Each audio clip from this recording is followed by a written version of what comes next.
आज जो हमारा टॉपिक स्टार्ट होने वाला है that is your income determination and multiplier and that will also in a part. हम एक पार्ट में से कन्वर्ट नहीं करेंगे क्योंकि वीडियो जो हो जाएगी बहुत ज्यादा लेंथी हो जाएगी, तो दैट इज वाई हम इसको क्या करेंगे पार्ट में करेंगे so that you can revise that easily. तो पहला जो टॉपिक आज हमने लिया हुआ है इनकम डिटर्मिनेशन का, वो लिया हुआ है कि इक्विलिब्रियम लेवल क्या होता है। प्रीवियस चैप्टर के अंदर हम पढ़ चुके हैं कि एग्रीगेट डिमांड क्या होता है और एग्रीगेट सप्लाई क्या होता है।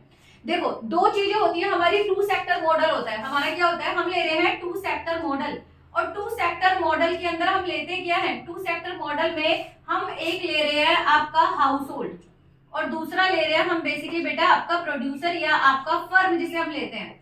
हाउस होल्ड जो करता है ये दोनों ही कंजप्शन करते हैं, इन्वेस्टमेंट जो करता है वो करता है प्रोड्यूसर।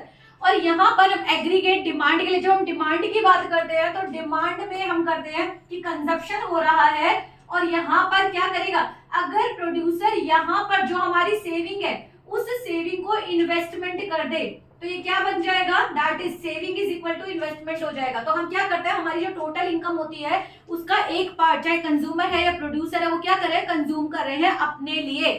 ठीक है, कंज्यूमर कंजप्शन का मतलब ये होता है कि जब कोई भी प्रेजेंट सेटिस्फेक्शन के लिए हम रिसोर्सेज को कंज्यूम करते हैं उसे कंजप्शन कहा जाता है। क्लियर हुआ। अब उसके अलावा जो हमारा पैसा बचता है उसे हम कहते हैं सेविंग, उसे हम क्या कहते हैं, सेविंग कहते हैं। और सेविंग के बाद जो सेविंग का पैसा होता है, अगर सेविंग को हम सेविंग ना करके अगर मार्केट के अंदर उसे इन्वेस्टमेंट कर दिया जाता है तो उससे हमारा प्रॉफिट जनरेट होता है जिससे हमारी इनकम बढ़ जाती है। और इसी के बैलेंस को ही हम क्या कह रहे हैं, इक्विलिब्रियम लेवल कहते हैं बेसिकली। तो यहाँ पर आ जाते हैं किसी भी व्यक्ति की इनकम कैसे डिटरमाइन होगी, तभी डिटरमाइन होगी जब वो पैसा सारा का सारा कंज्यूम किया जा रहा है, सेव जो किया जा रहा है उसको इन्वेस्टमेंट में कन्वर्ट कर रहे हैं। तो बेसिकली पहला चीज आता है कि इक्विलिब्रियम लेवल होता क्या है। इक्विलिब्रियम लेवल होता है जहां पर आपकी aggregate demand is equal to aggregate supply हो जाएगी। Aggregate demand is equal to aggregate supply, यानी यहाँ जो दोनों बराबर होंगे।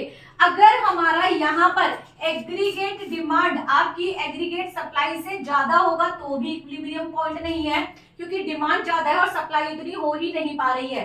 अगर हम बात करते हैं एग्रीगेट डिमांड लेस देन हो जाए एग्रीगेट सप्लाई से तो भी इसे इक्विलिब्रियम पॉइंट नहीं बोलेंगे, क्योंकि यहाँ पर भी आपकी सप्लाई ज्यादा और डिमांड कम है। तो इक्विलिब्रियम लेवल होने के लिए क्या जरूरी है, aggregate demand is equal to aggregate supply. जब हम बात करते हैं यहाँ पर एग्रीगेट सप्लाई की बात करते हैं तो इनकम यहाँ पर ये जो हिस्सा होगा कंजप्शन और सेविंग का जो हिस्सा होगा वो किस में आ जाएगा, आपका सेविंग में। और इन्वेस्टमेंट की जब हम बात करेंगे तो सी प्लस आई हो जाएगा, जबकि यहाँ पर सी प्लस एस हो जाएगा। Concept clear. एग्रीगेट डिमांड का पहला फॉर्मूला भी हम करके आए थे कि कितना एक्सपेंडिचर हो रहा है। तो सारा एक्सपेंडिचर जो होता है उसको हम कह रहे हैं कि या तो एक्सपेंडिचर किया जाएगा कंजप्शन पे या एक्सपेंडिचर किया जाएगा इन्वेस्टमेंट पे। जब हम बात करेंगे एग्रीगेट सप्लाई की तो हम इसे इनकम से डिनोट करते हैं, और इनकम के दो ही पार्ट होते हैं, कंजप्शन होता है और सेविंग होता है। जब ये दोनों एक दूसरे के बराबर होंगे उसी सिचुएशन को हम इक्विलिब्रियम लेवल कहेंगे। कंसेप्ट क्लियर हुआ। जहां पर एग्रीगेट डिमांड एग्रीगेट सप्लाई के बराबर है या जहां पर consumption plus investment is equal to the consumption plus saving, यानी जो हमने सेव किया था उसको सारा का सारा हमने इन्वेस्टमेंट कर दिया। इसी पोजीशन को हम इक्विलिब्रियम पॉइंट या समता बिंदु समानता बिंदु बोलेंगे। यहाँ पर आई होप ये क्लियर हुआ होगा। नेक्स्ट आ जाता है कि आपकी अप्रोचेस कितनी होती हैं। यहाँ पर कौन सी अप्रोच है बेटा, जनरली पेपर में जो होता है वो आपकी एक अप्रोच आती है aggregate demand aggregate supply approach, यानी ये वाली अप्रोच जो मैंने यहाँ पर लिखी है वो दोनों अप्रोच लिख दी है। पहली अप्रोच क्या है, पहली अप्रोच है जब आपकी aggregate demand is equal to aggregate supply, this is your first approach. First approach क्या कह रही है, फर्स्ट अप्रोच कह रही है आपकी aggregate demand is equal to aggregate supply कहां पर होती है, वी विल डू। तो आपकी पहली अप्रोच में ये कह रहे हैं कि इक्विलिब्रियम पॉइंट वो होगा जहां पर आपकी एग्रीगेट डिमांड एग्रीगेट सप्लाई के बराबर होगी।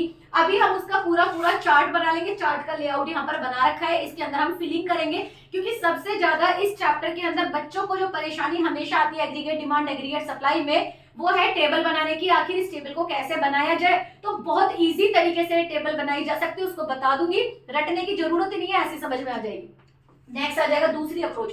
दूसरी अप्रोच ये कह रहे हैं कि जहां पर इन्वेस्टमेंट जहां हमारी सेविंग के बराबर हो जाएगी, यानी कि saving is equal to investment, ये है हमारी दूसरी अप्रोच।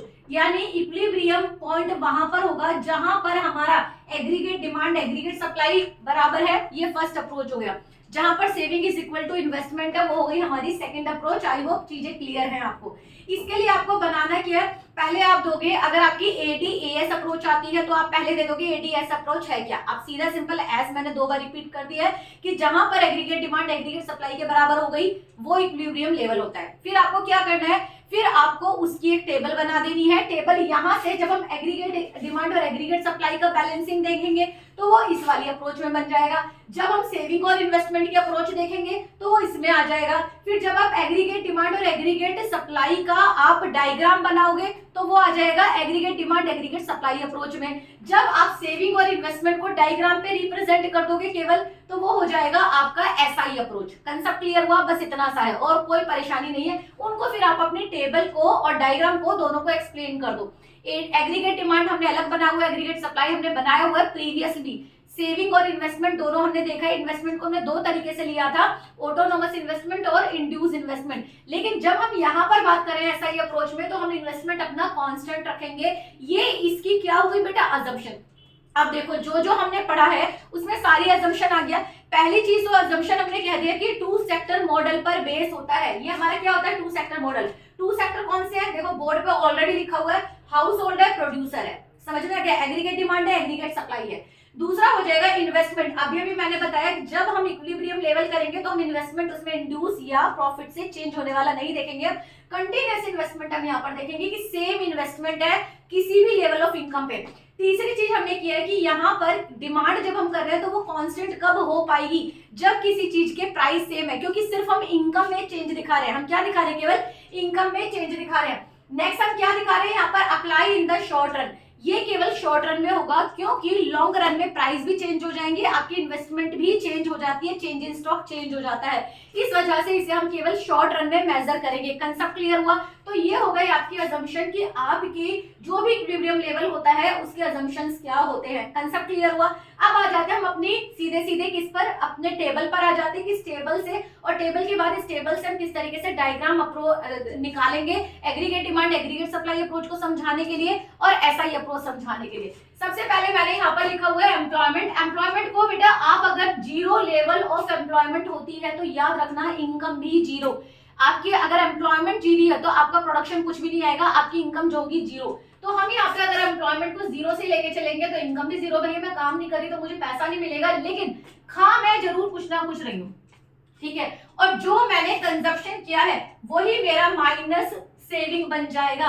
अगर मैं इन्वेस्टमेंट की बात कर रही हूँ तो मैं यहाँ पर इन्वेस्टमेंट इसको 40 लेके चल रही हूँ, जो हर लेवल पे बराबर होगा। कंसेप्ट क्लियर हुआ, बस इतना सा हमने लिया है। जो फर्स्ट हमने लिया है, हमने क्या ले लिया, हमने 0 लेवल ऑफ इनकम लिया है और कंजप्शन लिया है। अगर मैं यहाँ पर 10, 20, 30, 40, 50 इस तरीके से एम्प्लॉयमेंट बढ़ाती हूँ तो आपकी अब यहाँ पे जब मैंने अपने एम्प्लॉयमेंट के लेबर अगर मैंने ज्यादा ले लिया, रिसोर्सेज ज्यादा ले लिया, तो हमारी इनकम भी बढ़ जाएगी।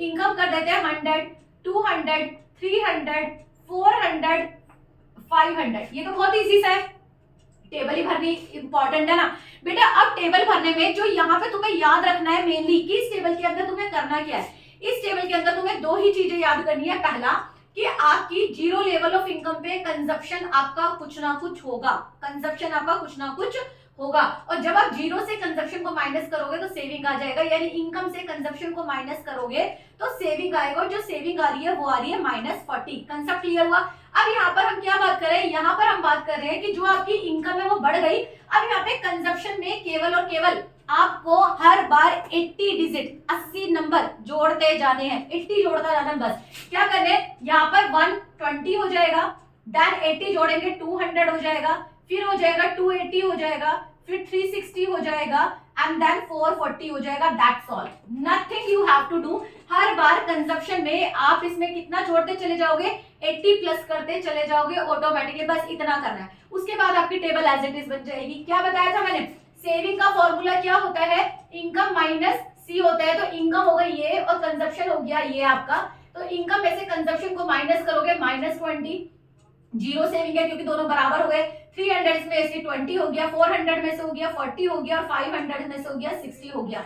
ये आ गई आपकी सेविंग सीधे सीधे। नेक्स्ट जब हम इन्वेस्टमेंट की बात करेंगे तो बताया था कि हम इसमें ऑटोनोमस इन्वेस्टमेंट कर रहे हैं। ऑटोनोमस इन्वेस्टमेंट में यानी इनकम लेवल कुछ भी हो, आपका इन्वेस्टमेंट जो जाएगा वो हर बार बराबर जाने वाला है। आई होप टेबल क्लियर हुई। टेबल में मैंने क्या बताया, जीरो लेवल ऑफ इनकम पे कंजप्शन दे दो 40 और इस 40 में बार बार आपको 80 जोड़ना, बस इतना सा याद रखना है, बाकी कुछ नहीं याद रखना। इसमें अब एडी क्या होता है, एडी होता है आपका एग्रीगेट डिमांड होता है कंजप्शन प्लस इन्वेस्टमेंट, और सेविंग होता है consumption plus investment is your AD और consumption plus saving is your aggregate supply. अब आपने सीधा सीधा क्या बनाना है, आपने कंजप्शन को और सेविंग को अगर जोड़ दोगे तो क्या आ जाएगा हमारा, यहाँ पर आ जाएगी इनकम, क्या आ जाएगा, जीरो हो जाएगा। प्लस कर देंगे, किसको प्लस कर देंगे, यहाँ पर इनको प्लस कर देंगे तो क्या आ जाएगा, 100 आ जाएगा। देन क्या आ जाएगा, यहाँ पर आ जाएगा 200 आ जाएगा, आपका जीरो हो गया ना। फिर आपका 300 आ जाएगा, 400 आ जाएगा, 500 आ जाएगा। भैया सीधी सी बात है, उसको अगर आप ये देखो ना कि आपने जब सेविंग लिया था तो वाई में से माइनस किया था, अब एग्रीगेट सप्लाई में क्या करोगे, सी प्लस एस करोगे, तो जो आपकी इनकम होती है, सेविंग लाइन को हम इनकम लाइन भी कहते हैं, सेविंग लाइन को, एग्रीगेट सप्लाई लाइन को, सेविंग लाइन को नहीं, एग्रीगेट सप्लाई लाइन को, aggregate supply line is also known as a income line. I hope concept clear हो गया यहाँ पे। अब एग्रीगेट डिमांड को प्लस करना है तो हम दोनों ने किसको प्लस कर देना है, इन दोनों को। 40 हमने किया, 40 आपका कंजप्शन है और 40 आपका इन्वेस्टमेंट है, तो क्या आ जाएगा आपका 80। 120 आपका कंजप्शन है, इन्वेस्टमेंट कितना है 20 है, कितना आ जाएगा 160। 200 आपका क्या है, कंजप्शन है, 40 आपका इन्वेस्टमेंट है, क्या आ जाएगा 240। 280 आपका कंजप्शन है, 40 क्या आ जाएगा आपका 280 और प्लस 40 आ गया 320। यहाँ पर 360 प्लस 40 आ जाएगा 400, यहाँ पर आ जाएगा 400 एंड 40 इज इक्वल टू 480। अब यहाँ पर आपको सीधे सीधे रिमार्क्स कर देने हैं जिससे आप इक्विलिब्रियम निकालोगे। देखो यहाँ पर मैंने क्या दिया है, अगर एग्रीगेट डिमांड एग्रीगेट सप्लाई से ज्यादा है तो भी इक्विलिब्रियम नहीं होगा, एग्रीगेट डिमांड एग्रीगेट सप्लाई से कम है तो भी इक्विलिब्रियम नहीं होगा, एग्रीगेट डिमांड जब एग्रीगेट सप्लाई के बराबर है तो इक्विलिब्रियम पॉइंट निकलेगा। तो आप लोग फटाफट से कमेंट बॉक्स में लिखेंगे यहाँ पर और आप लोग सब बताएंगे, यहाँ पर कॉपी में लिख लो आप लोग, है ना, तो उसमें बताओगे कि कहाँ पर इक्विलिब्रियम पॉइंट है। यहाँ पर हम लोग करते हैं, सबसे पहले हमने एग्रीगेट डिमांड पहला देखा तो हमारा यहाँ पर aggregate demand is greater than aggregate supply है। यहाँ पर क्या देखा, aggregate demand is greater than aggregate supply है, तो इक्विलिब्रियम तो है, डिसइक्विलिब्रियम है। यहाँ पर भी aggregate demand is greater than aggregate supply है, यहाँ पर भी आपका अगर मैं देखती हूँ तो aggregate demand is greater than aggregate supply है। दिस इज द पॉइंट जहां पर एग्रीगेट डिमांड एग्रीगेट सप्लाई के बराबर है and this will be consider as your equilibrium point. यहाँ क्या आ जाएगा, aggregate demand is less than aggregate supply, तो this is your AD AS approach. क्या आ जाएगा, एडीएएस अप्रोच सीधे सीधे आप निकालोगे। बेटा जब आप एडीएएस अप्रोच निकाल रहे हो तो आप ये दोनों नहीं निकालोगे, ठीक है, आपने केवल क्या निकाल देना, तो ये पूरी टेबल आप निकाल के बना सकते हो, ठीक है। जब आप एसआई अप्रोच कह रहे हो तो बस इन दोनों को निकालोगे, यहां से इतना निकाल लोगे। जब आप एडीएएस अप्रोच ले रहे हो तो पूरी ले लो, जब आपको एसआई अप्रोच लेनी है तो ये लेना है। जब आप डायग्राम बनाओगे तो डायग्राम पे केवल आपको एग्रीगेट डिमांड और एग्रीगेट सप्लाई आपको रिप्रेजेंट करनी है। कैसे रिप्रेजेंट कर दोगे, एक आइडिया दे देती हूँ। देखो सप्लाई लाइन तो जीरो से ऐसे जाएगी सीधे सीधे और एग्रीगेट डिमांड जो जाएगी वो इस तरीके से इंटरसेक्ट करेगी आपकी, तो ये हो जाएगी आपकी एग्रीगेट डिमांड और ये हो जाएगी एग्रीगेट सप्लाई, जो इंटरसेक्ट करेगी वही हो जाएगा इसका इक्विलिब्रियम पॉइंट। ये बन जाएगा आपका इस तरीके से आपका डायग्राम। आपने क्या करना है, केवल ये जो दोनों दिए हुए हैं उनको आपको टेबल पे रिप्रेजेंट कर देना है 100 200 300 करके और यहाँ से यूनिट लेके। कंसेप्ट क्लियर हुआ, समझ में आया। अब आपका नेक्स्ट आ जाएगा आपकी एसआई अप्रोच में। एसआई अप्रोच में इक्विलिब्रियम का होगा, बेटा देखो इसी पॉइंट के अंदर है जहां पर आपकी इन्वेस्टमेंट आपकी सेविंग के बराबर हो गई है, आपकी इन्वेस्टमेंट आपकी सेविंग के बराबर है, लेकिन सेविंग आपकी निगेटिव है। तो डायग्राम कैसे बनना है, ये डायग्राम हम ऑलरेडी पहले भी बना चुके हैं पिछले चैप्टर में। आपने क्या लेना है, इन्वेस्टमेंट आपकी सेम है तो इन्वेस्टमेंट क्या हो जाएगी आपकी सेम हो जाएगी, क्योंकि इन्वेस्टमेंट आपकी 40 आ रही है तो इन्वेस्टमेंट हो गई सेम। लेकिन आपकी जो सेविंग है वो कहां से आ रही है, निगेटिव आ रही है, zero level of income level zero ले रहे हैं यहाँ से, तो इन्वेस्टमेंट आपकी पहले सेविंग जो हो जाएगी वो सेविंग निगेटिव हो जाएगी, निगेटिव सेविंग हो गया, फिर जीरो सेविंग हो गया, और जैसे ही ये आएगी यहाँ पर तो यहाँ पर क्या होगा, इंटरसेक्ट करेगा 40 इज इक्वल टू 40 आ जाएगा, 40 इज इक्वल टू 40 आ जाएगा, यानी ये आपका इक्विलिब्रियम पॉइंट का टेबल बनेगा, डायग्राम बनेगा। This is your table and this is your diagram. यहाँ पर मैंने बिना डिजिट लिखे डायग्राम को रिप्रेजेंट किया है बेटा, लेकिन आपको यहाँ पर डिजिट लिखो और फिर उसको प्लॉटिंग कर दो। कंसेप्ट क्लियर हुआ? इसको आपको डिजिट लिख के सिर्फ इनको प्लॉटिंग कर देना है। आपकी सेविंग पहले आ जाएगी -40, फिर आ जाएगी -20, फिर आ जाएगी 0, फिर आ जाएगी 20, फिर आ जाएगी 40 जो इक्विलिब्रियम पॉइंट है। उसके बाद अगर जाता है, अगर क्रॉस करता है तो आपकी पॉजिटिव आ जाएगी। कंसेप्ट क्लियर हुआ? सेविंग आपकी फिर पॉजिटिव आने शुरू हो जाएगी। कंसेप्ट क्लियर हुआ? ये है आपका aggregate demand, aggregate supply approach and SI approach. I hope समझ में आया होगा। इस चैप्टर के अंदर हमने किया है कि इक्विलिब्रियम लेवल कहाँ होता है, जहां पर एग्रीगेट डिमांड एग्रीगेट सप्लाई के बराबर होती है। फिर हमने किया इसकी कितनी अप्रोच होती है, कैसे कैसे मेजर कर सकते हैं इक्विलिब्रियम लेवल को, ये इनकम को, कहां पर डिटर्मिनेशन होगा। हमने 2 अप्रोच लिया, जहां पर एडीएएस अप्रोच है और एसआई अप्रोच है, सेविंग और इन्वेस्टमेंट अप्रोच है। हम सीधा ये कह रहे हैं कि जितना मांगा जा रहा है उतना ही डिलीवर किया जा रहा है, जहां पर वो बैलेंस होगा। और बेटा इस बैलेंस को फुल एम्प्लॉयमेंट लेवल कहते हैं, जिसको हम आगे पढ़ेंगे। ठीक है जी, आगे हम बात करेंगे यहाँ पर इसकी अजम्पशन की। अजम्पशन में हमने देखा 2 सेक्टर मॉडल देख लिया। इन्वेस्टमेंट जो है वो सेम है आपका, प्राइस लेवल आपका सेम है और ये शॉर्ट रन में ही अप्लाई होता है। देन वी हैव सीन कि 2 सेक्टर मॉडल को हमने एक टेबल के साथ रिप्रेजेंट कर दिया, जिसके अंदर हमने एग्रीगेट डिमांड और एग्रीगेट सप्लाई अप्रोच दिखाई निकाल के, सेविंग और इन्वेस्टमेंट अप्रोच दिखाई। बेटा चैप्टर बहुत ज्यादा इजी है। देखो nothing is difficult, nothing is difficult. सिर्फ और सिर्फ कुछ चैप्टर का जो लेवल होता है वो हाई होता है, और लेवल हाई करने के लिए आपको बैठ के पढ़ना पड़ेगा। Nothing else is there. तो डिफिकल्ट कुछ भी नहीं है, आपको सिर्फ कंसेप्ट को समझना और कंसेप्ट को याद करना है। जैसे अगर तुम ये टेबल सामने से देखोगे तो लगेगा हाई कितनी लंबी टेबल है, कितनी बड़ी टेबल है, याद करना बड़ा मुश्किल है। याद करना ही नहीं है, आपने सीधा सीधा यहाँ पर 0 और 40 के रेशो में 40 में 80 प्लस करते चले गए, कंजप्शन निकल गया। इनकम आपने 0 से लेके 500 तक कर ली और इसी से आप सारा टेबल आप अपना आसानी से निकाल सकते हैं। बस इतना सा याद रखना है। अगर आपका पहला चैप्टर आया हुआ है, पहले एग्रीगेट डिमांड एग्रीगेट सप्लाई आ रही है, उसमें भी कंजप्शन की याद रखना है। 40 लो फर्स्ट और 40 के बाद सारे के सारे 80 प्लस कर लो। एग्रीगेट सप्लाई में इनकम का ही डिवीजन होता है कंजप्शन और सेविंग में। इस चैप्टर के अंदर अगेन सेम टेबल यूटिलाइज की जा रही है और यही टेबल आपकी आगे आगे आने वाला जो चैप्टर है excess demand and excess supply, same table आपकी वहां पर भी यूटिलाइज होगी।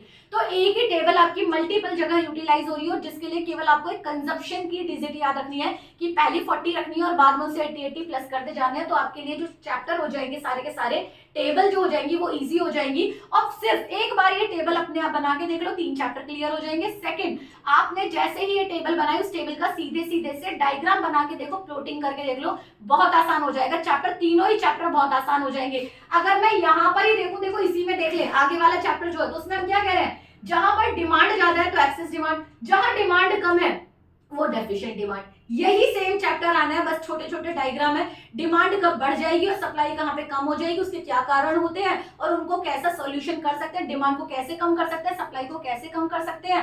यही बस, सप्लाई तो हम कम करते नहीं, सप्लाई हमारी ज्यादा ही होती है, तो डिमांड को कम और ज्यादा करने के तरीके हैं बेसिकली, कौन कौन से मेजरमेंट लिए जाते हैं ये करेंगे हम आगे चैप्टर में। तो ये जो तीनों चैप्टर है वो बहुत आसान है। कोशिश करो कि तीनों चैप्टर आपके खत्म हो जाए और तीनों चैप्टर को ध्यान से पढ़ना शुरू करो। यहाँ से एक क्वेश्चन निकल के आता ही आता है आपका। आई होप आप लोगों को सबको समझ में आया होगा, इंटरेस्टिंग लगा होगा। और अगर कोई डाउट है तो आप लोग कमेंट बॉक्स में लिख सकते हो और आप लोग सारे जो भी डाउट्स है मुझसे पूछ सकते हो, कोई डाउट नहीं है। ठीक है, ठीक है, तो आप लोग मुझसे पूछ सकते हो। Thank you so much all.